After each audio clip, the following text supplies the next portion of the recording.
So that's, I think, a little bit more important.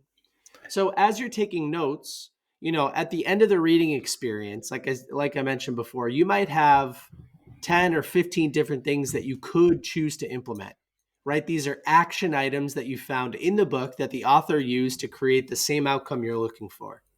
And so not every action is created equal. I don't think you should take action on everything that the author recommends, because sometimes that's unrealistic and it creates procrastination, right? It's like eating an elephant in one bite instead of one bite at a time.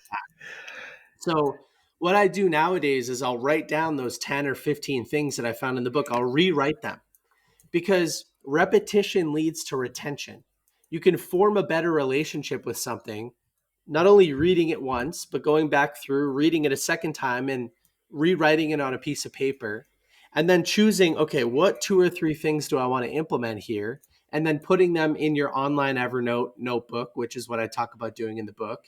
And then even putting them again into your activity tracker and setting a goal around taking action on them. So this is like my whole universe of taking action on the books that I'm reading. And I'll kind of wrap up my rant here with one other point of context, which is that I used to optimize for like reading a certain number of books. Right at first, it was a book every 2 weeks, 26 books a year. Then it was a book every week for a while, 52 books a year. There were years where I read over 100 books, right? So 2 books a week. And I was just sort of checking boxes, right? Like you're talking about, circling stuff, taking notes, but not choosing to take action on it. And I Hmm. realized that I was moving too fast. I was trying to take too much from each book. I was like hoarding the notes. But I realized I would have been better off if I had just implemented one thing from each book instead. So now that's what I really optimize for. Like the basic minimum activity is just implement one thing from each book that you read. Really try it out. The best piece of advice from each author. And I think that's leveraging action instead of just information. And I think that's created a lot more momentum in my life. Because that really hit home. And like, I was reading it, I was kind of like, yeah, I do the first two sections. I get the book, I take the notes, and then I stop.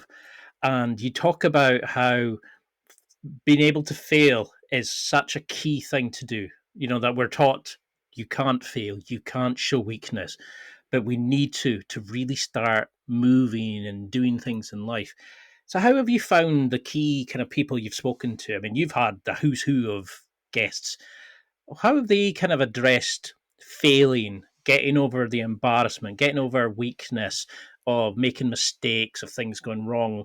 In your own personal journey, how have you learned to kind of get over that initial inertia of, whoa, no, no, no, no, let's not make a mistake. That might be an ego. That might be our masculine. How do we get over the guy of, like, my ego might take a hit, but I need to do this to be a better person, to be a better version of myself? Yeah, I've studied a lot of stoicism over the last few years, and stoicism helps you deal with ego in a really healthy way.